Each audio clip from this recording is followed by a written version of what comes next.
이달 11일에요. 총리 지명선거가 있습니다. 처음 들어보셨죠? 총리 지명선거라는 거. 나도 지금까지 뭐 그걸 거의 의식 안 하고 살았는데 왜 그러냐?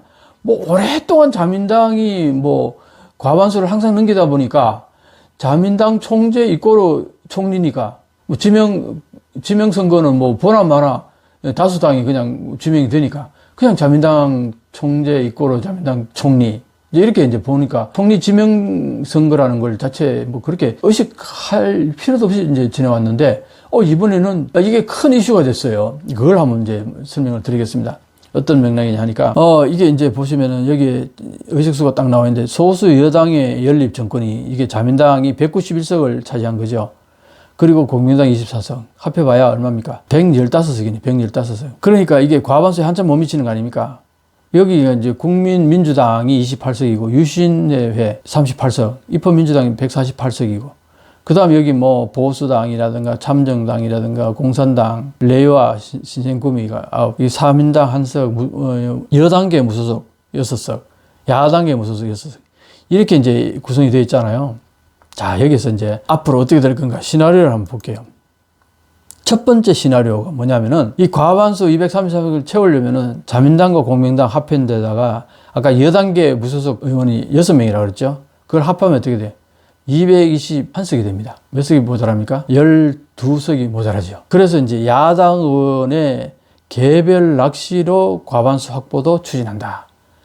거의 한 사람 한 사람씩 설득해가지고 아니면은 뭐 소수 정당에 가가지고 설득을 해서 이제 연결한다든가 연합을 한다든가 이제 그런다는 거죠. 그 소수 여당으로 정권 하면서 야당과 사안별로 연합한다 이겁니다. 법안 예산안 등으로 야당과 부분 연합한다는 거죠.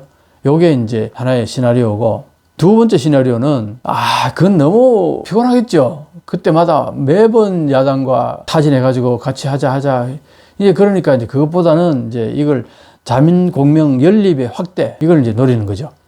그러니까 자민 공명 여기다 무소속 6석에다가 이 무소속 6석 이거는 이제 여당 지향의 무소속 6석이라는 거는 공인을 못 받고 무소속으로 출마한 아베파들 많다고 그랬죠. 그게 이제 살아남은 의원들 영입한다 이거죠. 자민당으로 영입하든 안 하든 어쨌든 연립은 할 수 있잖아요.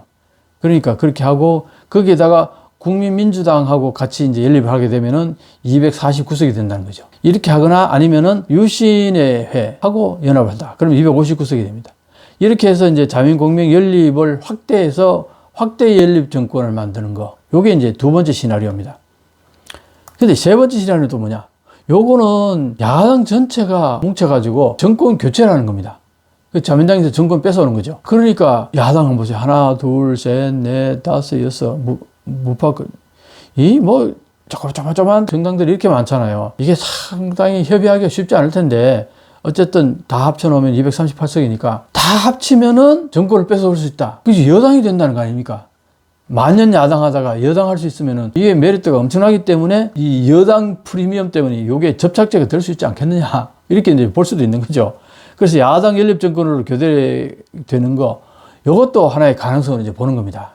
자, 그런데요, 뭐가 이제 문제냐 하니까 1번 시나리오는 이시바 시게루가 총리가 된다는 걸 우리가 상정할 수 있는 거죠. 그 다음에 세 번째 시나리오, 야당으로 넘어왔을 때 야당이 의석수를 보게 되면은 요게 입헌민주당 148석 아닙니까? 그러니까 압도적으로 야당 전체에서 압도적으로 수가 많으니까 입헌민주당 대표 노다 요시코를 이제 총리로 하는 거. 요게 세 번째 시나리오 본다면은 자, 묘한 게요. 이 두 번째 시나리오 봤죠? 두 번째 시나리오 보게 되면은 국민민주당이 28석인데 여기하고 같이 하게 되면은 좋을 텐데 문제는 뭐냐니까 국민민주당 당수인 다막 이치로 대표가 어떤 얘기를 하냐면은 자공 연립 여당하고는 절대 참여하지 않겠다. 이렇게 강력하게 얘기를 합니다. 그리고 총리 지명선거에서 1차 투표 때도 자기 이름 쓰고 결선 투표에 가서도 자기 이름 쓰겠다. 이런 얘기 합니다. 결선 투표에 올라간다 하더라도. 이렇게 되니까 어떤 현상이 벌어지냐. 1차 투표 때 이 많은 정당들이 있죠. 전부 다 자기 당의 대표 이름을 쓴다는 겁니다. 왜? 협의가 안 되니까. 어느 대표를 총리로 할 것이냐. 그게 합의가 되면은 그 사람 이름으로 집중적으로 다 통일되게 쓰겠지만 그게 안 된 상태에서는 전부 자기 당 대표 이름을 쓴다는 겁니다. 그러니까 이 국민민주당 당수는 뭐 1차든 뭐든 전부 자기 이름 쓰겠다 이렇게 하는 거예요. 자, 그렇게 되면 어떻게 되느냐. 이게 시나리오가 이것도 쉽지 않고, 이것도 쉽지 않고, 이것도 쉽지 않고, 다 이게 쉽지 않은 거예요. 시나리오 세 개 다가. 자, 그래서 이제 예를 들면 이런 거는 하나 있을 수 있어요. 여기에서 입헌민주당 대표가 총리가 되는 게 아니라 국민민주당의 대표를 총리로 내세우면서 다 같이 가자. 이렇게 됐을 경우. 물론 뭐 유신의 대표도 내가 총리하겠다. 이렇게 얘기할 수도 있겠죠. 어쨌든 지금 근데 국민민주당이 굉장히 그게 아주 감이다. 그 의지가. 자기가 총리할 수 있으면 총리하겠다. 연립을 한다면은 자기를 총리로 밀어주면은 연립할 가능성이 있다. 뭐 이런 이제 최소한의 마지노선을 이제 그어놓은 거죠. 그러니까 이게 설득이 되려면은 국민민주당 대표 다마키 유이치로 씨가 총리 후보로 되면은 야당이든 여당이든 연립 여당 가능하다는 거죠. 다수당으로. 그러면 이제 과반수를 차지할 수 있다. 이렇게 되는 거죠. 그게 지금 하나의 이제 화두가 되고 있습니다. 28석의 대표가 말이죠. 자, 그런데 말이죠. 총리 지명선거의 요 간단한 이제 하나의 메커니즘을 보게 되면요. 국회의원들이 이제 투표를 하잖아요. 과반수를 첫 번째 획득을 하게 되면 바로 총리 대신에 선출되겠죠. 그 아까 1시나리오나 2시나리오, 3시나리오 이게 다 성립이 됐을 경우는 바로 과반수 획득되겠죠. 그래서 총리 대신은 될 텐데 이게 지금 협의가 안 됐단 말이에요. 근데 11일 날까지 이제 협의가 안 되면 어떤 현상이 벌어지냐. 각자 자기 당 대표 이름을 쓰게 되면은 1차 투표에서는 과반수가 미달이 된다는 거죠. 결국 뭐냐. 상위 두 사람이 결선 투표가 되는 거예요. 그러면 자, 각자 자기 당 대표 이름을 쓰게 되면은 지금 현재 최고 다수당은 자민당이고 두 번째 다수당은 입헌민주당이 자민당 대표 이시바 시게루하고 노다 요시히코 이 두 사람이 1, 2위로 올라올 가능성이 상당히 농후한 거죠. 그 기억에서 이제 결선 투표할 때 누구한테 줄 거냐 이거는 알 수가 없는 거죠. 야당 전체가 다 노다 대표한테 투표를 하게 되면은 여기 이시바 시게루는 뭐 자민당 공명당 그 다음에 여당 지향의 뭐 무소속 또 합해봐야 가반이 안 되니까요. 그때 국민민주당이 어디에다 투표하느냐 이게 이제 중요한데 국민민주당은 이때도 자기 당수 대표 이름을 쓰겠다. 뭐 이런 얘기까지는. 그럼 어떻게 돼요? 결과론적으로는 이시바 시게루가 1등을 할 수밖에 없다. 이런 얘기였어요. 이게 묘한 게 이번에 국민민주당의 28석이 이게 완전히 게스팅 보트를 쥐고 있는 거예요. 이게 참 재밌게 됐어요. 그래서 여러 가지 경우의 수가 다 나올 수 있다는 겁니다. 이시바 시게루 총리가 될 수도 있겠고 노다 총리가 될 수도 있겠고 경우에 따라서는 다마키 유이치로 국민민주당 대표가 총리가 되는 경우도 나올 수 있다. 이런 얘기입니다. 야, 그러니까 묘하잖아요. 28석의 총리가 나올 수 있다는 게. 자, 그렇게 해서 총리가 됐다 칩시다. 11월 11일 날 총리가 됐는데 어떤 또 위험성이 있냐 하면은 총리 지명 선거에서 이제 자민당 중에 몇 명이 반란 투표를 던져가지고 이시바 시게루 쓰지 않고 이시바 시게루를 아주 싫어하는 자민당 내에 다카이치 사나이 그쪽 정치 세력은 지명선거에서 이시바 시게루 이름을 쓰지 않고 노다 대표 이름을 쓸 가능성도 있다. 이제 이런 얘기죠. 그렇게 되면은 노다 대표가 총리가 될 가능성이 있다는 거죠. 자, 문제는 그러니까 총리가 됐다 칩시다. 총리가 됐는데 이후에 국정 운영에서 어떤 일이 발생할 수 있냐니까. 내각 불신임안이 제출될 수 있어요.